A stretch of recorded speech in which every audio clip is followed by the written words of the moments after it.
Com a proteção de Deus, declaro aberta a presente sessão. Cumprimento meus colegas de plenário, a digna Procuradora Regional Eleitoral, os dignos advogados aqui presentes, servidores da Casa. Eu consulto os pares se há algum apontamento a ser feito quanto à ata da sessão pretérita. Se não houver, proclamo aprovado. Participo a todos e a todas que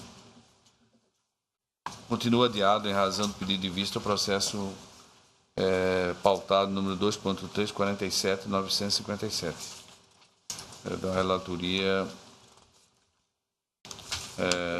do colega desembargador Pedro Sakamoto. Ele que encontra com pedido de vista com a doutora Vanessa.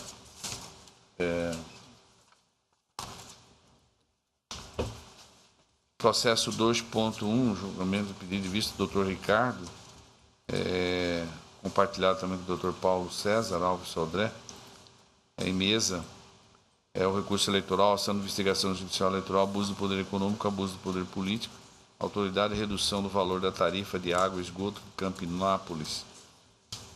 O doutor Ulisses Rabaneda é o relator. Foi votada uma preliminar de intempestividade, o relator rejeitou, acompanhou o relator, o doutor Ricardo, o segundo vogal, o terceiro, enfim, a unanimidade.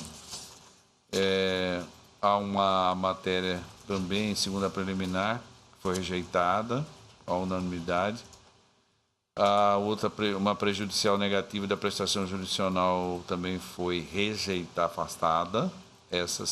Há uma segunda prejudicial também foi afastada. E uma terceira também prejudicial do litisconsórcio ativo necessário também foi afastada. E, no mérito, o relator deu provimento ao recurso. Nisto, pediu vista o doutor Ricardo Gomes. E o doutor Paulo César compartilhou também o pedido de vista. Os demais membros aguardam. Então, passo a palavra ao digno colega, doutor Ricardo Almeida, para o voto de vista. Senhor presidente, antes de entrar propriamente no voto, teve uma petição protocolizada pela parte recorrida, pelo advogado da parte recorrida, em que eu dei conhecimento para o relator, que eu acho que tem, salvo engano, a alegação de pedido de redesignação, né, de sessão, eu acho que, e tem juntada de novos documentos. Creio que seja o caso do relator se manifestar, senhor presidente. Obrigado, presidente. Cumprimento os colegas, a doutora procuradora, os ilustres advogados. Presidente, doutor membro Ricardo Gomes de Almeida me trouxe a conhecimento uma petição da recorrida Maria Madalena Ferreira Valadão, aonde eu trago a esta corte como questão de ordem a ser dirimida pelo colegiado.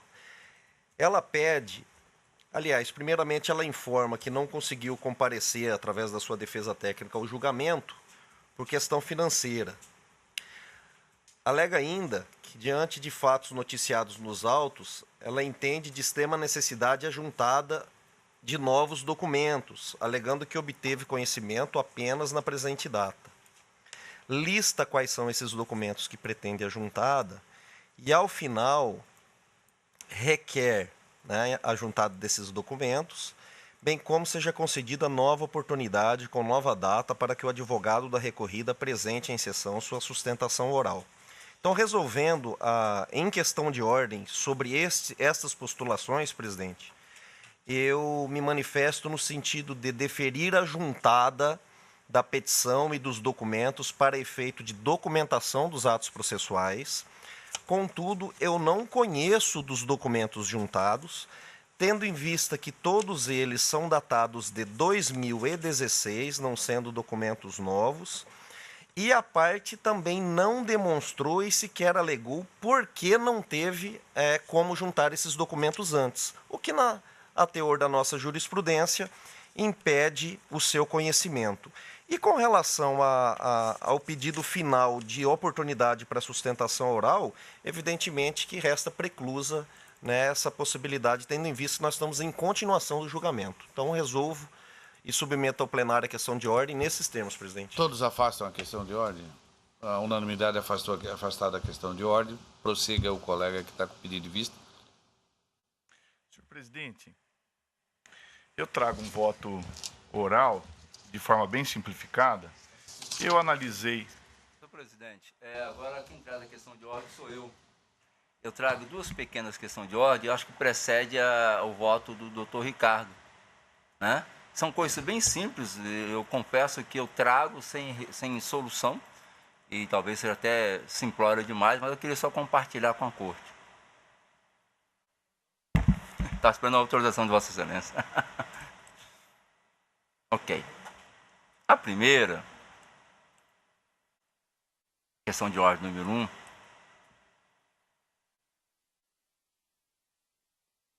aqui. Questão de ordem suscitada de ofício, documento produzido após a prolação da sentença juntado aos autos pelo recorrente, junto com a petição recursal. Documentos referentes a fatos ocorridos no ano 2017, enquanto os fatos e dados debatidos no processo em primeiro grau se referem ao ano 2016. É documento novo à luz do que dispõe o artigo 435 do CPC?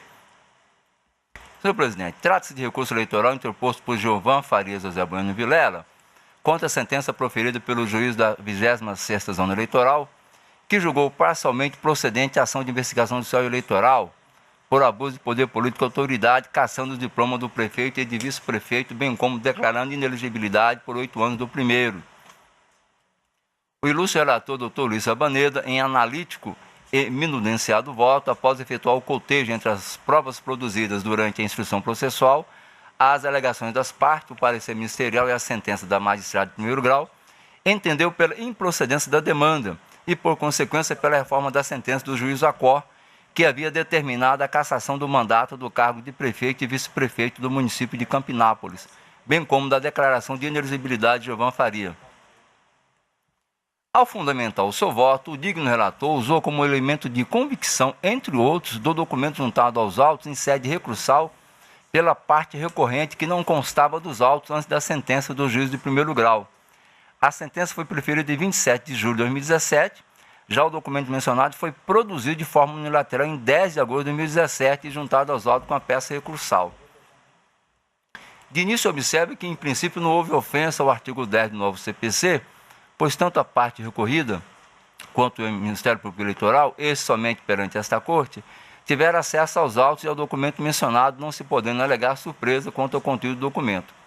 Contudo, mencionado documento se refere a fatos ocorridos a partir de janeiro de 2017, de janeiro a julho de 2017, quando a representação se refere a fatos ocorridos no ano de 2016. E mais, referido documento foi produzido de forma unilateral por uma empresa denominada Sanlex Gestão e Saneamento, com sede em Tangará da Serra, sendo que o contrato foi celebrado entre o município de Campinápolis e a empresa Montreal Comércio e Representações. Aparentemente, pelo endereço CNPJ, se trata da mesma empresa, só digo aparentemente porque eu não tenho convicção, porém com nomes diversos. Provavelmente se trata da empresa contratada pelo município de Campinápolis e que assumiu a gestão de saneamento e de águas de Campinápolis em novembro de 2016. Não há convicção, mas aparentemente eu chego a essa conclusão. Referido documento afirma que, de janeiro a julho de 2017, 70,92% dos usuários do sistema de água e esgoto do município de Campinápolis eram beneficiários da taxa mínima, e é a questão central. A questão é, o documento de folhas 1033 a 1034, de 10 de agosto de 2017, sumiu aqui, produzido após a sentença, que foi de 27 de julho de 2017, conforme folhas, que se referiu a fatos ocorridos no ano de 2016, pode ser considerado documento novo no termo do artigo 435 do novo CPC? E aqui está a dicção de todos, né? A indagação assume relevância ímpar, pois o relator, doutor Luiz Abaneda, entre outros elementos de prova constante dos autos, utilizou e fez menção a referidos dados para formar sua convicção. pode mencionar documento produzido após a aprovação da sentença e com dados referentes ao ano de 2017, enquanto os fatos articulados na representação e apreciados na sentença se referem ao ano de 2016, por uma empresa que, salvo engano, sequer foi mencionado nos autos, a não ser que se trate da empresa Montreal mencionada pelo testemunha, ser considerado como documento novo à luz que dispõe o artigo 435 do CPC, em suma, encerrada a instrução processual e sentenciado o feito, pode a parte juntar aos autos documentos produzidos por terceiros e de forma unilateral e contendo dados referentes a fatos ocorridos em 2017, quando os fatos submetidos à apreciação da magistrada, sob âmbito contraditório, só foram até o ano de 2016, é a indagação que eu faço. A princípio é o caso literal de documento novo, mas eu confesso que eu fiquei com pulga atrás da orelha, né? E eu trago a discussão. Se entender que é um documento novo, literalmente, só estou trazendo para discutir, né? Porque o grande problema que eu vejo aqui é que são fatos ocorridos em 2017, né? É isso que eu trago à discussão. Presidente, Badu? Bom, primeiramente, antes de... Sim, claro. eu vou ouvir o relator, né? Porque, na verdade, o colega não está suscitando nenhuma questão de ordem. Ele está externando aqui uma preocupação quanto ao aspecto que ocorreu no processo. É uma questão de ordem processual, né? Porque a questão documental, se ele pode ser válido ou não. O senhor faz uma indagação, né? Então, porque eu não tenho uma resposta pronta, por sim. isso que fica só na indagação.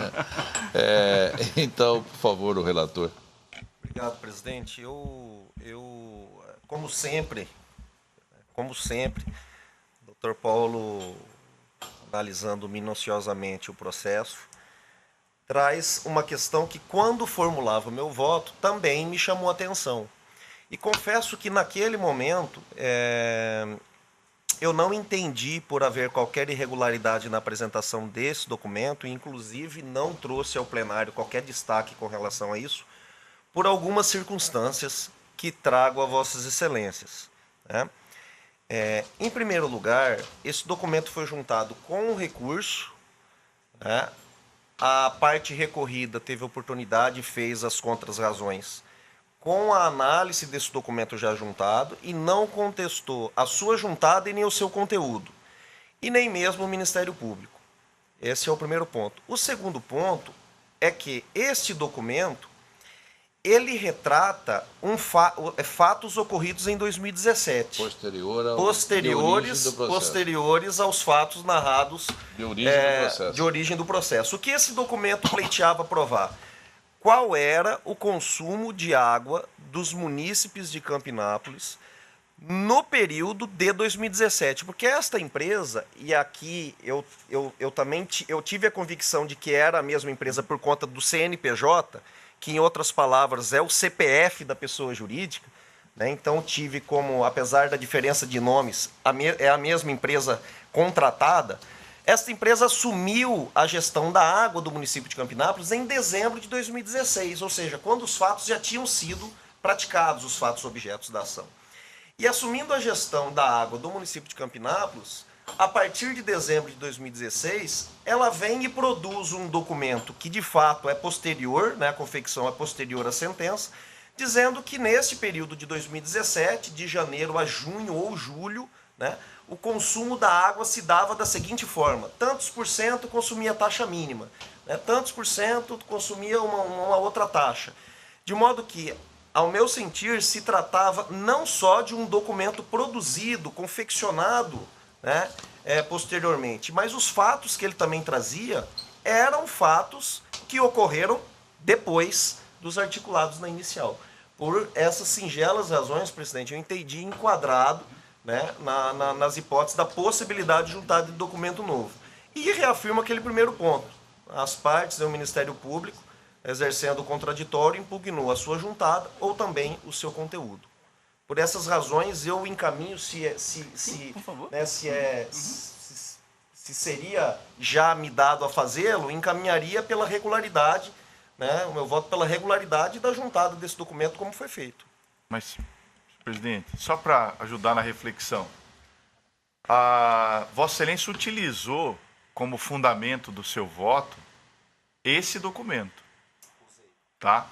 E posso até verificar, o processo está aqui comigo.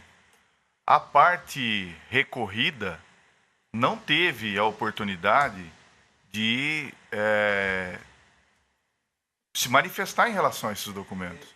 Teve? Teve porque especificamente sobre esses documentos? Porque esses documentos foram juntados como recurso. E ela foi intimada contra razoar. Certo, né, verdade. Não foi nas contas. Ela teve conhecimento, Teve conhecimento. Até eu coloquei aqui que ela teve conhecimento. Isso ela teve. E o senhor embasou com esses documentos juntados nessa fase recursal para o seu decidir. E esse documento foi um dos... Que se influenciou no resultado. Influenciou. E esse documento, só para que... E o colega Paulo está indagando se isso era possível. Exatamente. Certo? O conhecimento desse documento. Recordo bem, esses documentos foram produzidos a posteriori dos fatos da relatados no sentença. processo, a posteriori à sentença, Sentença. e se reportam aos fatos posteriores. Posterior é o fato de origem do processo. Então, assim, eu fico pensando cá com os meus botões, né? Porque assim, a delimitação fática, a processual da causa de pedir, ela já está isolada ali, né, naquele ínterim, naquele espaço. Então, assim, foram fatos... pois é, mas assim, fatos posteriores, ele vai se lastrear em fatos posteriores, que pode, por exemplo, forjar um documento, ou forjar uma situação, não um documento, uma situação, para tentar chancelar uma atitude anteriormente ocorrida, né? Mais ou menos, olha, posteriormente, não, o sistema nosso é esse, bonitinho, assim, assim. Então, com isso está provado que anteriormente nós estamos mantendo essa política, porque essa política, entre aspas, né, é adequada. Então, assim, ele poderia muito bem, assim, eu acho que processualmente, eu discordaria. Por quê? Porque os fatos, já houve os fatos ali delimitados, bem delimitados. Então, assim, a posteriori ele fabrica uma prova... Ele fabricou uma prova para tentar convalidar um ato anterior. Não, veja bem, então, assim, houve a dilação da prova. Esse argumento é a capacidade que tem o documento de provar o fato. O que nós estamos deliberando aqui é a possibilidade da juntada do documento. Se esse documento vai convencer o julgador, né, é outro papo. Aí é a apreciação do documento. Porque nós podemos entender que, de fato... Ele prova um fato posterior, foi produzido posteriormente, só que ele não tem eficácia probatória suficiente a demonstrar aquilo que o relator entendeu como ficou demonstrado. Aí é a capacidade dele provar. Só pegando um gancho naquilo que o doutor Peleja falou, essa foi... quando o Código de Processo Civil fala documentos novos produzidos após os fatos articulados. Aí eu indago. Esses fatos articulados podem ser ad eterno ou até o termo da instrução processual? Porque esses fatos, após os fatos articulados, ok. Mas esses fatos que ele pretende provar ocorreram após o encerramento da instrução processual e após a sentença. Então, a minha indagação é igual, assim, o doutor Pereira conseguiu traduzir. Posso eu produzir provas sentenciadas? Isso considera documento? Não estou dizendo que não seja documento, eu só estou com essa dúvida, né?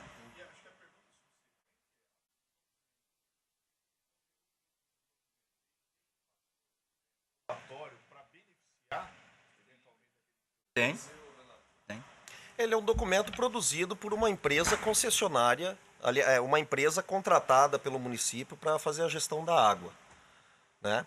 Como eu falei, eu estou fazendo uma distinção bastante clara, né?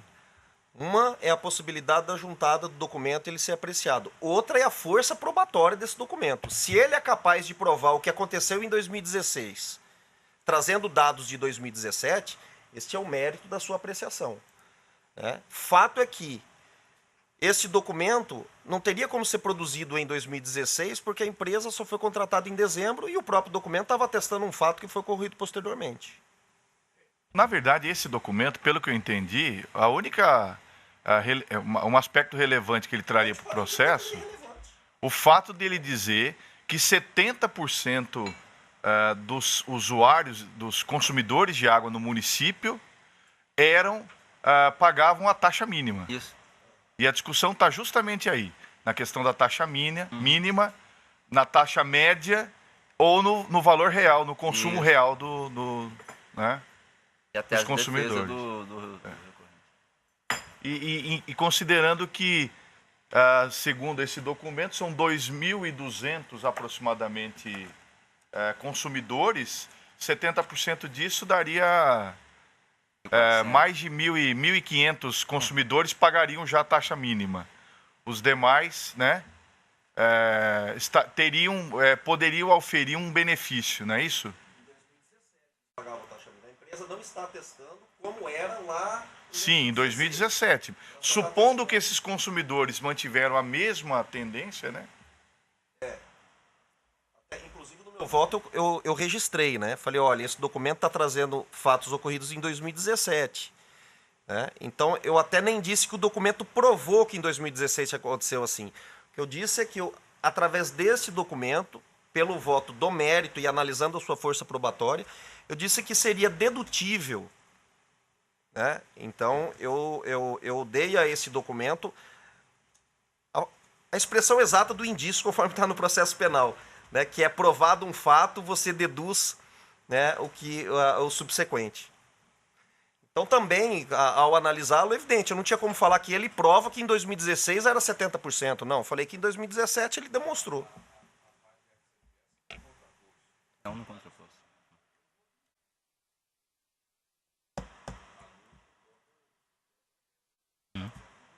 Não, é por isso que eu não trouxe conclusão, porque eu fiquei assim, o único problema é que ele foi produzido em 2017, isso que me deixou assim, após encerrada a sessão processual.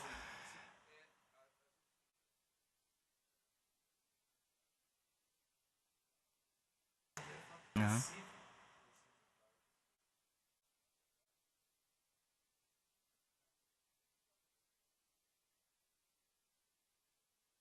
Uhum.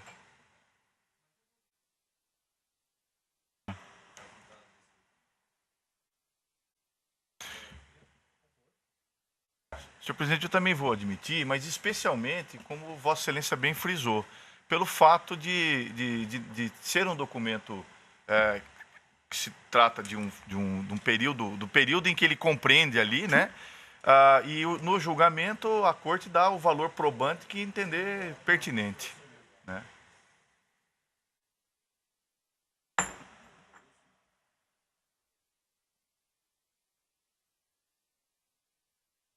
Eu vou acompanhar, apenas me causa dúvida, mas imaginemos que a parte contrária fosse questionar uma questão pericial desse documento. Como ficaríamos em segundo grau se isso foi suplantado em primeiro grau, a instrução? Só isso que me preocupa na perspectiva de outros documentos. Hã? Por essa razão, acompanhe. Por essa razão. Como Eu acompanho também. Eu só trouxe. Tenho outro. Eu gostaria só de fazer uma indagação. A parte ex-adversa, ela manifestou-se? Não. Mas especificamente ela não se manifestou, doutor Ulisses Rabaneda?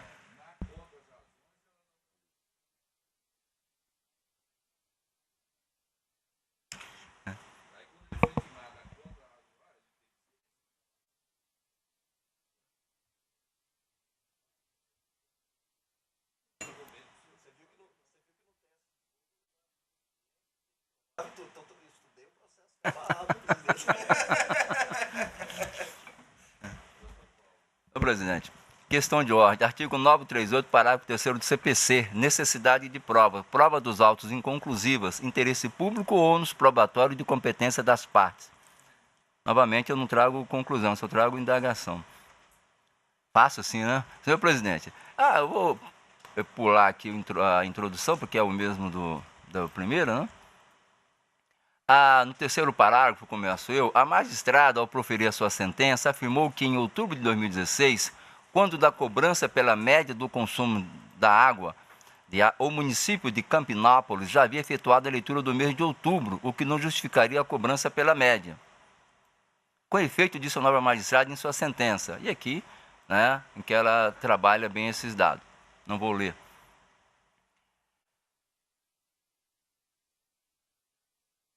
Idêntico raciocínio teve a Procuradora-Geral Eleitoral de Mato Grosso ao afirmar que, Daqui eu vou ler porque é um pouco mais sintetizado. Conforme documentos e depoimentos das testemunhas, a retomada do serviço de distribuição de água pela administração municipal ocorreu no final de março de 2016, após a declaração de caducidade do contrato de concessão à CETAI. E, segundo argumenta a defesa, devido à dificuldade com as leituras dos hidrômetros, as primeiras cobranças da taxa de água foram calculadas por meio da média do consumo dos 3 meses anteriores, janeiro, fevereiro e março. Ora, indaga-se, se a defesa alega que não tinha acesso ao sistema, como foi possível aferir a média de consumo contendo os dados das leituras anteriores? A tese se apresenta confusa e carente de fundamentos. E nesse contexto, qual foi o critério para que nos meses de agosto, setembro e outubro de 2016, em pleno período eleitoral, a administração municipal abandonasse a cobrança por média, até então praticada, e instituísse o pagamento da taxa em valor mínimo para todos os consumidores? A defesa apresenta como justificativo o fato de que se estava em período de estiagem, e com isso a redução do volume das represas que abastecem Campinápolis. Todavia, a tese é deveras contraditória, visto que a diminuição dos níveis de reservatório das represas recomenda justamente a adoção de medidas que racionalizem o consumo da água, e não medidas que incentivem, como a adotada política de diminuição do valor. Esse ponto foi considerado e muito bem sopesado pelo juiz de primeiro grau, conforme o trecho em destaque. E aqui, a repetição da magistrada. Nos meses em que a cobrança foi de taxa mínima, ou seja, agosto, setembro e outubro, os níveis de reservatório das represas só diminuíram, chegando ao alarmante nível de 1,40 m, na fazenda Doutor Altino, 1,90 m, na fazenda Adelírio. Assim, do ponto de vista econômico, educativo e preventivo, a política de cobrança de taxa mínima não se sustenta e certamente contribuiu para que a situação só se agravasse ante o consumo desenfreado dos munícipes, fazendo que, em 25 de outubro de 2016, o nível de reservatório das represas chegasse a 1,02 m e 0,78. Qual seria, então, o real motivo para a redução da taxa de água no período eleitoral, já que era possível ser feita a leitura dos hidrômetros e a estiagem não recomendava política de redução do valor, mas o contrário, já que mês a mês o reservatório diminuía? A resposta é na própria defesa do representado, ou seja, evitar a imensa satisfação por parte dos consumidores e, por outro lado, angariar a simpatia dos eleitores com a política inconsequente de redução de taxa de água em detrimento dos princípios da administração pública, causando prejuízo ao erário municipal. E como se não bastasse, ao compulsar os autos, nota-se que a contratação da empresa, isso aqui continua a Procuradoria, a contratação da empresa Montreal para efetuar serviço de leitura de hidrômetro e emissão de fatura ocorreu somente em 17 de novembro de 2016. Acontece que tão logo findou o pleito eleitoral e antes da contratação da referida empresa, a administração municipal abandonou a política de taxa mínima e voltou a realizar leituras e emissões de faturas regularmente, como se observa das faturas de folhas. Por seu turno, então aqui o Ministério Público Eleitoral entende que ficou comprovado um fato. Por seu turno, o digno relator, Ulisses Sabaneda, em seu primoroso voto, afirmou o quê? Ainda quanto ao ponto, chama a atenção a afirmação da sentença no sentido de que a empresa Montreal só foi contratada para efetuar o serviço de leitura de hidrômetro e emissão de fatura, quando as leituras e emissões de fatura já tinham sido adequadamente realizadas em relação ao mês de outubro daquele ano. Se isso ficasse constatado, ter-se-ia no mínimo um claro indicativo que a Prefeitura de fato tinha condição de promover a leitura dos hidrômetros, o que poderia ensejar conclusão diversa. Contudo, não foi isso que se viu nos autos. Como anotado, as faturas de outubro e novembro de 2016 também foram cobradas pela média e não existiu aferição. Aqui uma afirmação, até aí tudo bem, é uma afirmação, né? Aqui, de um lado, uma fundamentada sentença acompanhada do parecer ministerial e, de outro, o não menos fundamentado voto do digno relator. A mim, como voto vogal, confesso que ainda paira dúvida. Cito como exemplo as faturas da conta de consumo de água em nome do consumidor, cidadão Sebastião Gonçalves de Souza, que se encontra as folhas 19 e 20. Até coloquei como anexo aqui, está anexado.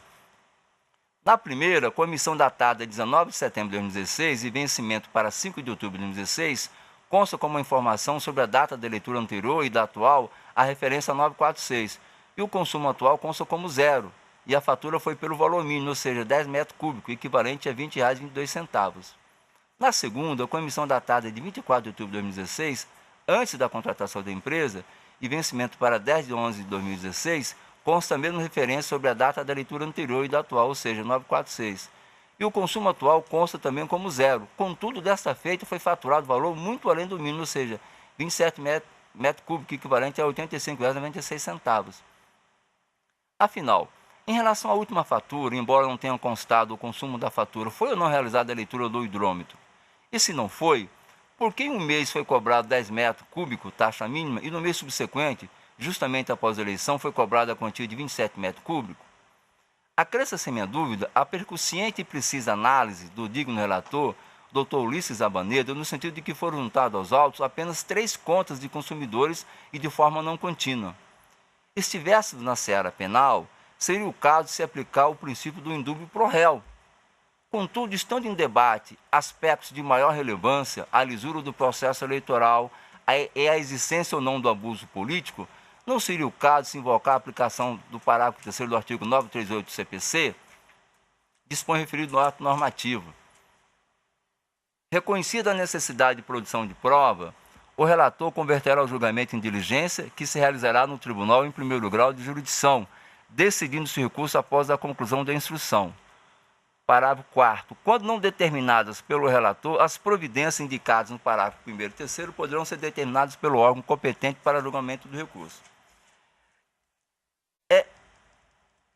Face a essas ponderações, acrescido dos dados juntados aos autos em sede recursal, documento de folhas 1034 e 1035, quanto ao consumo de janeiro a julho de 2017, aquela matéria que nós abordamos agora, ter sido um patamar mínimo para 70,92 dos usuários, indago se seria possível, à luz que dispõe o artigo 934 do CPC, a conversão do feito em diligência para uma ampla produção de provas, ouvindo-se no juízo de primeiro grau ambas as partes, incluindo o Ministério Público Eleitoral atuante aquele juízo, permitindo-se a elaboração de quesitos, com a finalidade que venham aos autos informações precisas sobre o consumo real de água, não só no ano de 2016, mas como também no ano de 2015, dos munícipes de Campinópolis. E B, o percentual de consumidores taxado pelo volume do ano 2015 e 2016. Já antecipo que tem uma grande preocupação sobre a questão aqui da supressão da primeira instância, né, uma decisão como essa. É a questão de ordem, senhor presidente, porque... exatamente. De primeiro grau. Não sei se é possível. E aí, a minha preocupação é criar o precedente. Sim.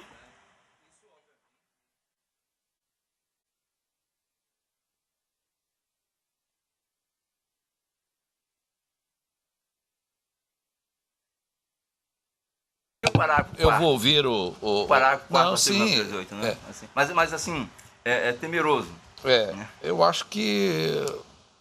Porque senão, a cada processo que tivéssemos aqui em mesa e algum julgador se achar que deva fazer a conversão do julgamento, a não ser que não exista prova nenhuma, parece que não é o caso, né, o digno relator. As provas foram produzidas, né? E com base nela que o senhor formou a sua convicção, né? Tanto o juiz de primeiro grau como o senhor em grau de recurso, não é isso? Ou o senhor tem dúvida também? Eu utilizei desta faculdade, presidente, nesses mesmos autos. Sim. Registro que, ao analisar o processo, inclusive trouxe essa questão em meu voto, fiquei com severa dúvida sobre a regularidade ou não na formação do processo com relação ao litisconsórcio passivo necessário. Ocasião em que eu converti em diligência e determinei que a parte recorrente juntasse aos autos alguns atos de nomeação e também o teor de uma lei municipal ele comprovasse a vigência. Então, eu utilizei dessa faculdade. Contudo, no caso presente, a preocupação que o Dr. Paulo traz é bastante pertinente e ele também identificou, que eu havia identificado, que como você prova a cobrança linear de taxa mínima trazendo faturas de 3 ou 4 consumidores, né? Então também tive essa dificuldade. Bom, se o senhor está externando agora essa dificuldade, a qual também, obviamente, foi percebida pelo colega que teve o pedido de vista e me parece que o doutor Ricardo, que teve vista compartilhada, está sinalizando para isso, né? Eu acho que seria, obviamente, mais correto que nós, então, suspendesse o julgamento e convertesse esse julgamento em diligência. Me permitir ponderar? Sim. A conclusão que faço é a que também externou o Dr. Paulo na sua manifestação ao levantar a debate a questão. Se resolveria isso no âmbito da ausência de elementos probatórios, pelo menos foi o que eu consegui ler no meu voto, para um édito condenatório. O que o Dr. Paulo traz na sua questão, as preocupações que ele traz, os elementos, inclusive, que foram juntados aqui no IPleno, eu consegui extrair as respostas que o senhor buscou. Não, pode ser que as respostas que eu tenha visualizado não tenham sido as mesmas. O que me pareceu aqui? Por que num determinado mês cobrou-se R$ 20,22 e no mês seguinte foi cobrado R$ 85,96 com a mesma leitura? É porque nos 2 meses não foi feita leitura dos hidrômetros, no mês anterior cobrou-se pela taxa mínima e no mês subsequente cobrou-se pela média. E isso é dito no processo através da prova testemunhal. O que a prova testemunhal dizia? Falou, olha, como estava escasso o nível das represas, não chegava água nas torneiras, não tinha como cobrar pela média de consumo dos meses que a água chegava. Então a população dizia, como que eu vou pagar pela média se a água não chega na torneira? Então por isso cobrou-se a taxa mínima. Né? Porém, posteriormente, se não me engano, no mês de novembro, tá, voltou a cobrar pela média. Por isso que ficou R$ 85. Mas se Vossa Excelência me permite, como eu consigo saber que isso foi pela média? Porque um valor de 10 para 27, ambos são escritos média, 23 e 25. Não é indicativo que tenha sido pela média. Não, na verdade, a prova testemunhal que complementou a prova documental. A prova testemunhal diz, né, aqui, todas as faturas que foram juntadas por Vossa Excelência no IPleno, que constam dos autos, demonstram que não houve leitura. Leitura anterior, não 946, leitura atual, 946. Mas por que um mês cobrou 20 e no outro cobrou 80? Aí veio a prova testemunhal, né, e retratou isso. Inclusive, esse é um dos argumentos da própria Procuradoria para sustentar a improcedência do recurso. Que ela fala que, posteriormente, em novembro, voltou-se a cobrar pela média. Então, esse fato, ou seja, após a eleição. Mas se fosse pela média, não devia estar na fatura média consumido pela média? E aqui não está. E nem na mínima. Pois é. Nenhuma das duas, né? Na primeira tá, porque está 10, consumo faturado 10 é a mínima.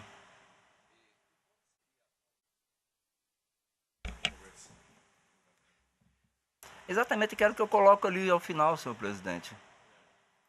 Aferir, né? Exatamente. Agora veja Vossa Excelência também. Veja levantamento, né? Veja nós. Isso. Veja nós a importância e a especificidade do processo eleitoral, né? Nós temos precedentes aqui em que inclusive eu participei e me parece que é concetâneo com o entendimento do TSE de que nas ações eleitorais, especialmente na AIGE, ocorre a preclusão pro judicato para a produção da prova no prazo de 3 dias após a audiência. E é isso que consta do artigo 22 de um dos seus incisos, que após a audiência o juiz poderá produzir as provas que ele entender necessárias. Aí vem a jurisprudência e diz, se o juiz não o fez, ocorre a preclusão pro judicato. Novo CPC, né?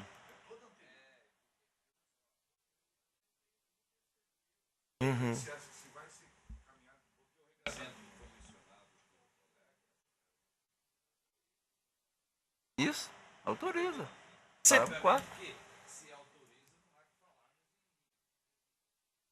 Porque de fato nós estaríamos aqui, a meu juízo, fazendo as vezes de juiz de primeiro grau, primeiro ponto, né? O que é perigoso.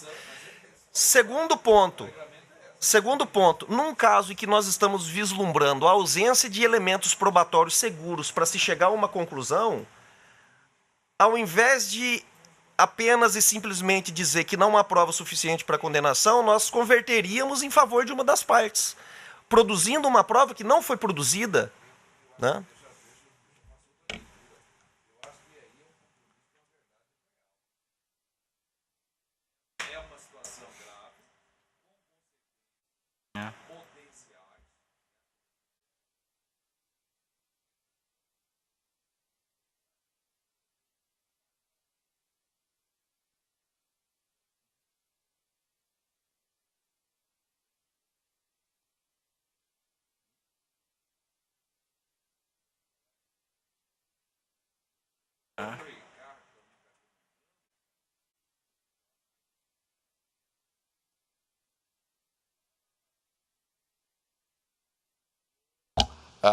No caso, a coleira, Qual que a seriam os questão de critérios, converter o julgamento. Agora, Quais seriam os determinar critérios que a a corte- prova pericial, não é isso?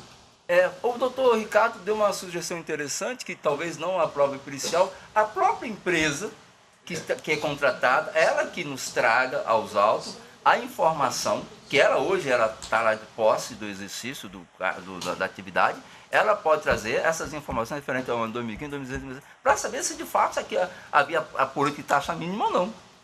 Né? Então, eu confesso que o precedente que nós criaríamos É perigoso, seria um precedente muito perigoso. E o Código de Processo Civil, ele é aplicável às ações eleitorais, especialmente às ações eleitorais típicas, naquilo em que a legislação eleitoral não disciplina. Sim, e a você tá nossa falando legislação eleitoral, subsidiária e supletivamente. ela disciplina a contento, como vai ser produzida a prova, os prazos para ela serem produzidas, a atividade do tribunal, ela está toda prevista. E mais, os critérios. Qual o critério que nós adotaríamos? Nós diríamos assim, quando o tribunal entender que não está devidamente comprovado, nós converteríamos em diligência. Quais seriam os critérios objetivos para avançarmos ou não nisso? Né? Eu confesso que eu tenho uma séria dificuldade, inclusive até, e confesso que o doutor Ricardo está aqui no tribunal há mais tempo, né? E algum dia, conversando com ele, até externei uma preocupação, aliás, uma angústia num determinado caso, e que eu publicizo aqui, um determinado caso, em que havia uma condenação à cassação, né? E não havia aplicação de multa. Não houve aplicação de multa, houve o recurso da parte. Eu entendi que não era o caso de cassação, presidente, mas não era o caso de absolvição também, era o caso da multa, para ficar no meio termo. Só que não daria como aplicar a multa, senão daria reformar impérios. Então era 880, e o doutor Ricardo usou uma expressão que aquilo lá me marcou. Nós não estamos no juízo de primeiro grau, nós estamos no juízo de segundo grau. Nós vamos analisar o acerto ou o desacerto com base naquilo que consta ali. Né? De modo que com todas as vênias, e como eu disse no meu voto, também externei que eu me incomodei aqui com os parcos elementos probatórios, contudo nós temos aqui um rito devidamente estabelecido no Código Eleitoral e a forma de produzir a prova. Então o senhor está afastando a conversão do julgamento em diligência. Eu estou afastando. Isso. O doutor Ricardo Almeida. Seria o caso do proponente da questão de ordem, Dr. Paulo? Não. Seria importante sinalizar. Ele levantou a questão. Então eu estou colhendo o voto do relator, agora na sequência eu tenho que colher do senhor, que o senhor teve vista, se o senhor adere ou não ao relator ou... Eu entendo, senhor presidente, as preocupações que o eminente doutor Ulisses está nos trazendo, e eu quero dizer que eu compartilho com quase todas elas, né? Mas aqui nós não estaríamos reabrindo a instrução propriamente dita. Nós estaríamos suplementando com uma mera requisição de informações para o departamento de águas lá do município. Perfeito. Mas de qualquer forma está convertendo, julgamento diligente. Há uma conversão de diligência. Né?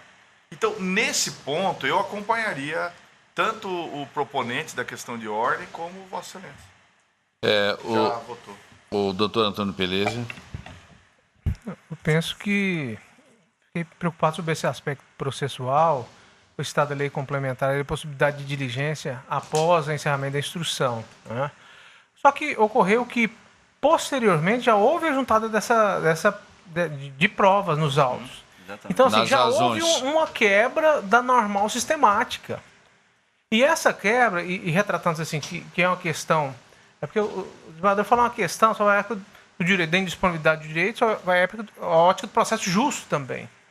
Né? Então, assim, o que aconteceu realmente? Porque o que o doutor Paulo pontuou foram duas taxas mínimas, uma com 20 e uma com 85. Pelo menos está escrito aqui. Eu fiquei assim, realmente querendo saber. Eu penso que seria importante não obstante essa alegação de cunho processual, eu penso que ao admitir juntada de provas, né, a posteriori, né, produzida posteriormente pela empresa responsável pela administração dessa área, nós poderíamos utilizar o manejo do artigo 938, parágrafo 3º, consoante pontuou o Dr. Paulo Sodré, que eu acompanho também. O doutor Antônio Aparecido Bortolucci Júnior. Também acompanho o doutor Paulo Sodré. Desembargador Pedro Sakamoto. Senhor presidente, eu ouso divergir, né? Eu acompanho na íntegra a manifestação do outro relator. Eu entendo que nós vamos abrir um precedente muito perigoso, que qualquer divergência que manifestar aqui vai dar motivo para que nós convertemos o julgamento em diligência para produzir prova. Acho muito perigoso esse precedente. Portanto, eu, com todas as vênias, eu não... eu voto no sentido de não converter em julgamento, em diligência. Eu só acrescento que o processo deve produzir condições que o direito material seja implementado. E, na hipótese, há o que observa das manifestações, notadamente dos colegas que estão com pedido de vista, é uma dúvida atroz sobre os documentos produzidos no primeiro grau. E também em fase recursal. E como a regra processual atual do Código vigente permite essa faculdade não só ao relator, como também ao qualquer membro do colegiado em julgamento, eu vou aqui reafirmar o meu posicionamento pelo acolhimento dessa questão de ordem, para que seja convertido o julgamento em diligência. Me permite uma sugestão Pode, de encaminhamento? Eu creio que, deliberando a Corte nesse sentido, seria o caso de desconstituirmos o início do julgamento, para que os autos voltem à etapa imediatamente anterior ao seu início. Anular os votos proferidos. Desconstituindo o início, porque vai ter que reiniciar. Anular. É lógico que depois da finalização dessas diligências tem que ser ouvir as partes. Óbvio. Sim. E aí permitir a ela, inclusive, sustentação oral, se quiser fazer novamente. Sim. Não sei se houve sustentação oral aqui já. Né? Houve. Já houve sustentação então, em julgamento. Por maioria, acolheu a questão suscitada. Antes ainda, se me permite também, e aqui eu já me surge agora também, em razão da manifestação do Dr. Pedro, né? Nós estamos acolhendo a questão de ordem. Eu pergunto, estaríamos ferindo o princípio da não surpresa por não ouvir as partes em relação a ela? Não. É isso que nós estamos... É uma questão... Não, mas as partes vão se manifestar As partes foram produzida. intimadas. Sobre a conversão, né? Nós estamos decidindo com base em fundamento. Mas é uma questão de ordem pública, é uma questão do julgador, ele tem o poder para determinar as provas para que ele possa se Ele tem que ter segurança. verdade real e Julgar, decidir. como que eu vou ter? Não tem segurança? E não precisa de ser... o princípio de dispositivo não abrange esse aspecto probatório. Olha, O juiz, se ele... Aquela questão do interrogatório, nós estávamos a comentar esse dia. Se o juiz acha interessante, ele pode ouvir a parte. No depoimento pessoal, ele chama e ouve. Então, nessa seara probatória, principalmente estação de direito indisponível, a verdade real ela tem que ser descrita. Assim, e sinceramente, Ulisses, assim, foi essa questão da abertura, que ele juntou, posteriormente, fase recursal, ele juntou o documento novo. Então, assim, ele já abriu essa possibilidade. Mas, assim, processualmente, já se abriu uma possibilidade. Entendeu? Mas nós julgamos isso válido, né? Não. Nós julgamos que foi válido. Mas não tinha esse problema. que o doutor Paulo pontuou. Ele falou, olha, são duas questões, taxa zero, uma deu 20 e 87, assim, por isso que eu fiquei assim, e pode ser que, e há várias nuances que aconteceram, que o senhor pontuou. Nós estamos decidindo, não há como afastar isso. A despeito que eu já estou com a corte, né, a questão já foi deliberada, já estou com a corte sobre a conversão, né? Já estou com a corte com a conversão, né, tendo visto já foi deliberado. Aí o questionamento que trago é o seguinte, nós estamos decidindo com base em fundamento que a parte não teve oportunidade de se manifestar. Por exemplo, o recorrente veio fazer a sustentação oral. Na continuidade do julgamento, com base num fundamento que ele não teve oportunidade de se manifestar, nós estamos desconstituindo o início do julgamento. E o artigo 10 do CPC diz claramente, nenhuma decisão judicial, mesmo aquelas proferidas de ofício, podem ser, né, proferidas com base em argumento que a parte não foi instada a se manifestar. Olha, mas em seara probatória... Exatamente. Pois é, mas Humberto Eudório já falava, o juiz não é um robô, que ele vai acertar todas as argumentações das partes, tá? Então ele teria que se assenhorar de mais provas, no caso.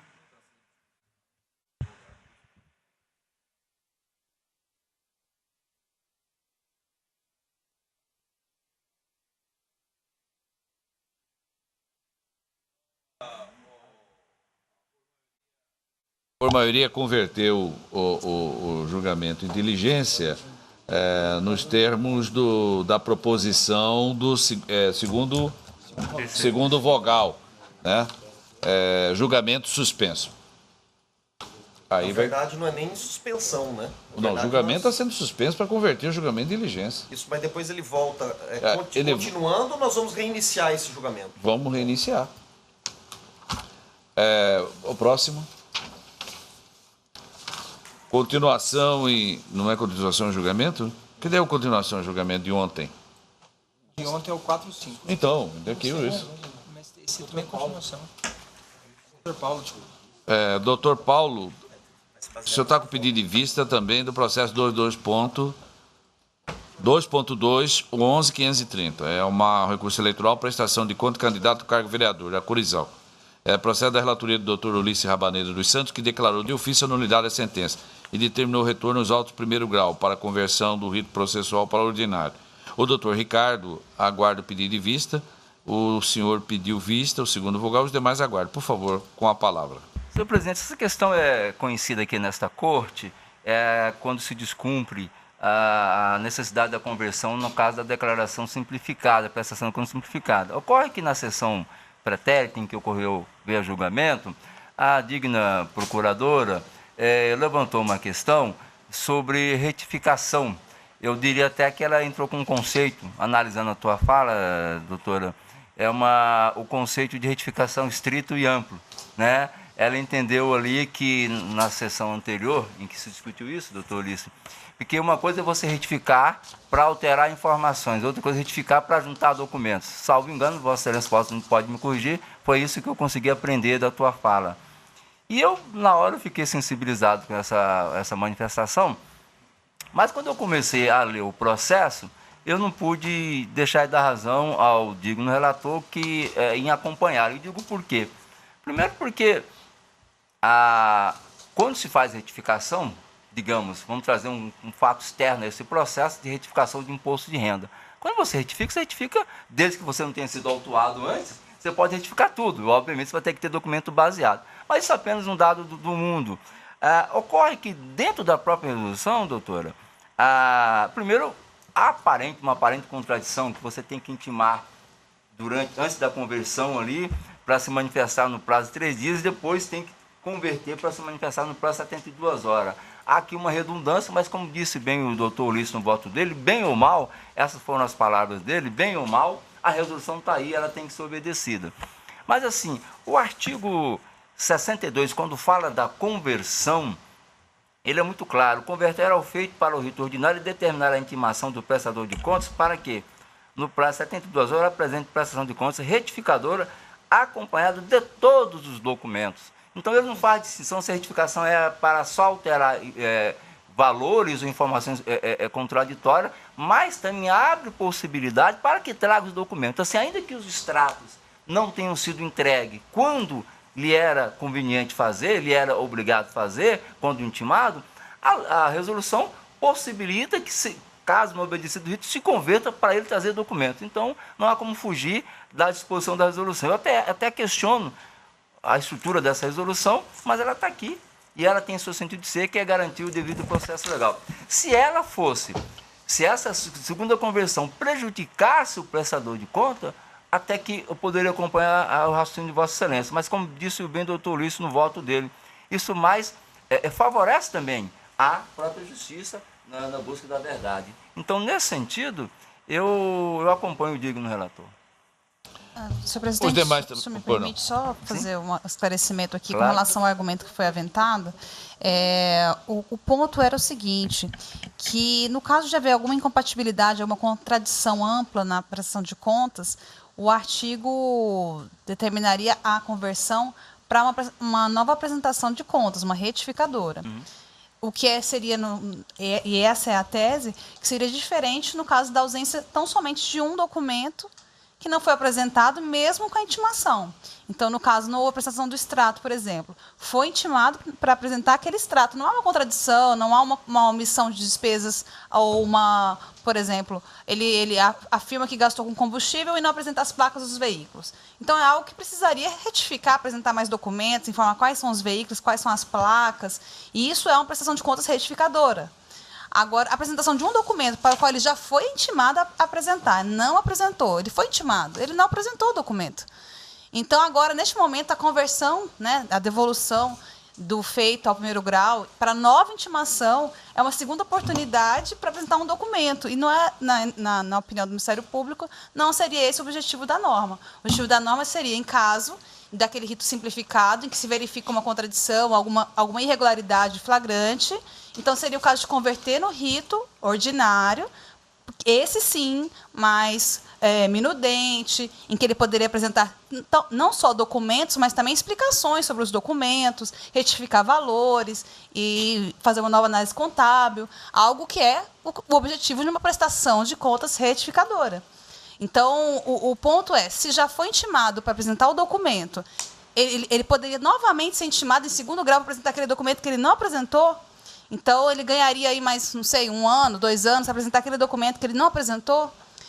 Esse é o ponto. E, fatalmente, se ele não tiver produzido esse documento de lá para cá, já que ele ganhou esse tempo, ele não vai apresentar de novo, já que ele não apresentou antes, ele não vai ter agora. E aí, novamente, virar o processo para o recurso, porque não vai ser aprovado as contas, virar o processo novamente para a corte, e vamos estar daqui a 4 anos julgando esse mesmo processo, e vai ser o caso de desaprovação.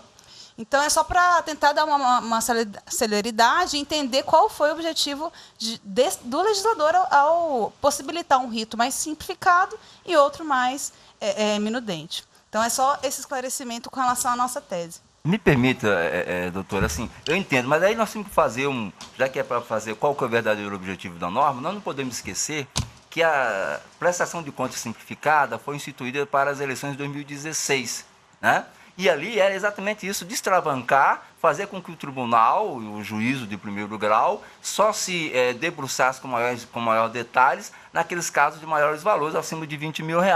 Mas com uma condição: estando ok, o juiz julga favorável. Não estando ok, tem que converter, né? E aí abre-se toda a discussão. Claro que foi dado, o que nós podemos garantir aqui, podemos asseverar, é que tem dupla garantia. Você é notificado durante a instrução processual, não cumpriu, é caso de aprovação, beleza, vamos embora. É caso de desaprovação, você tem que converter, né? Nesse ponto, em função pode até parecer, até porque a desaprovação não tem tanta repercussão no patrimônio pessoal da honra dele e tal, da imagem, tudo, mas é um direito que ele tem, né? E a resolução garante isso. Então, eu estaria ferindo uma norma que veio para garantir. Só em função da celeridade, eu concordo com a celeridade processual, mas nesses casos eu não consigo acompanhar Vossa Excelência. Tem um dado importante também. Se a gente homologa, julga nessas condições,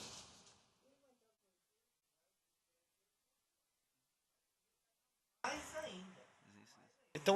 Tem um dado importante que eu também consignei no meu voto, que ao prestador de contas de má-fé, ele prefere a reprovação das suas contas em primeiro grau no rito simplificado, muitas vezes, do que submeter o rito ordinário. Porque quando ocorrer a conversão e ele ter que fazer a retificadora, não vai fazer a retificadora só para apresentar os extratos. Ele vai ter que apresentar esses extratos e uma série de outros documentos, porque ele vai submeter ao rito ordinário. Aquelas informações que ele fez exclusivamente no sistema, ele vai ter que apresentar os documentos físicos demonstrativos daquelas despesas, por exemplo. De modo que, na conversão, vai ser possível, inclusive, se investigar de uma maneira mais minudente aquela prestação de contas. Então, de fato, é uma via de mão dupla. Ele vai ter, sim, uma nova oportunidade, contudo, ele também vai se submeter a uma investigação mais minudente sobre aquela campanha. Acho que sou eu, né? Senhor presidente, só queria fazer um acréscimo, até porque o que a douta procuradora fala, diz, é relevante, mas aqui eu acrescento um fato, especificamente nesse processo. Reprovar as contas. Eu estou vendo aqui que, na verdade, a parte não juntou o extrato bancário de movimentação financeira. Reprovar as contas, apenas reprovar as contas de alguém que não junta o extrato bancário é prêmio. Por quê? Porque, eventualmente, se tiver uma movimentação bancária lá, elas nunca vão descobrir. Agora, obrigá-lo a apresentá-lo, não podemos obrigar, mas podemos daí, se ele não apresentar as contas, aí ele tem uma penalidade, ele sofre uma consequência jurídica, que é contas não prestadas. Agora, a conversão de rito aqui se impõe porque ele vai ter o dever de, se quiser ver as suas contas apreciadas, ele vai ter que fazer uma prestação de contas retificadora e apresentar os extratos bancários. E me preocupa muito, sempre manifestei isso nesse plenário, a não juntada de extrato bancário ou a juntada parcial, porque pode estar ali justamente a omissão de um valor que transita na conta, né, de campanha, de modo que eu acompanho inteiramente o eminente relator. Todos estão de acordo com o digno relator? Então eu proclamo o resultado, a unanimidade de voto. Declarou de ofício a nulidade da sentença e determinou o retorno dos autos ao juiz de origem, nos termos do voto do doutor relator em dissonância com o parecer ministerial. Agradeço a participação do colega doutor Paulo, desejando uma excelente noite.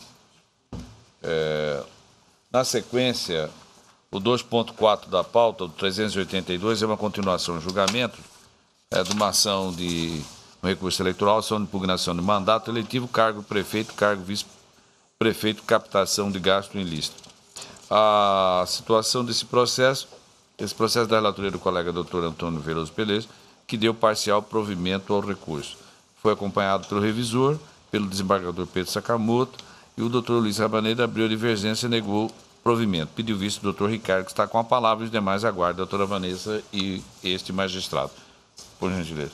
Senhor presidente, o caso está bastante quente ainda nesse tribunal. Ontem nós ficamos aqui por mais de uma hora julgando esses recursos e desde logo eu já adianto que eu estou acompanhando o eminente relator, mas eu tenho uma preocupação adicional, senhor presidente, que eu gostaria de manifestar, porque a discussão ontem se travou em relação à questão do contrato de compra e venda do apartamento, né? E o próprio relator destacou aqui que, a certa altura do processo, a parte abandonou a tese e passou a sustentar a sua possibilidade, a sua capacidade financeira para doar para a própria campanha. De modo que eu vejo aqui pelo menos o indício da prática de fraude processual. Eu queria sugerir à Corte, estou acompanhando o eminente relator, e queria sugerir à Corte que seja oficiado ao Ministério Público Eleitoral da 53ª Zona Eleitoral, para que, se entender necessário, instaure o competente processo criminal. O relator? Os demais concordam? Então, para investigar. Porque é incoerente eu improvei o recurso, entendendo que o contrato, apesar de ser estranho, é rígido, né? Bom, o senhor, então, pela maioria. Então, quer dizer, vou colher o voto. O doutor Ricardo está acompanhando o relator. A doutora Vanessa? Então, senhor presidente, ontem também eu tive algumas dúvidas nesse processo, justamente por conta do outro. Levantei aquela questão de ordem na qual não fui restei-vencida, que era a conexão para compartilhamento das provas do outro, que acabaram...